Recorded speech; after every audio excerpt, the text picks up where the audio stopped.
ஓட்டு போட்ட மக்கள் அத்தனை பேரும் மெட்ராஸுக்கு வரணும். எந்த வேலை நடந்தாலும் நீங்க வரத்தான் செய்யணும். என்ன காரணத்துக்கு அமைச்சர் பதவி கசாரையில உட்கார விடாம அடிக்காங்கன்னா என்ன காரணம்? முதலமைச்சரை ஆக்க விடாம அடிக்காங்கன்னா என்ன காரணம்? அது காரணம் தெரியணுமா? இங்க வச்சிருக்க ஊழல் வெளியில தெரிஞ்சிருமுன்னு இவங்க அப்படி செய்தாங்களா? இவன் 5 வருஷம் ஆண்டு பாக்கட்டுமே.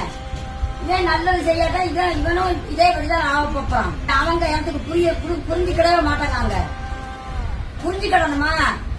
52 வயசுல இத்தனை ஓட்டு ஒத்தையில நின்று வாங்கியிருக்காங்கன்னாக்கி மகன்தான் விஜய் என் மகன்தான் இல்லன்னு நான் சொல்லல.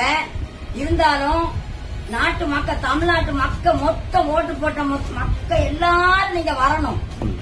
எல்லாரும் போகணும். தமிழ்நாடு மொத்தம் மெட்ராஸ் போய் இறங்கணும். இறங்கினாத்தான் அதுல உள்ள வேலை என்னன்னு தெரியும். மறந்துடாதங்க. நான் ஒரு பொம்பளை சொல்லுதவன்னு நினைச்சுக்கிறாதங்க. இப்ப எத்தனை நாள் ஆச்சு விஜய் செவிச்சு? எத்தனை நாள் ஆச்சு?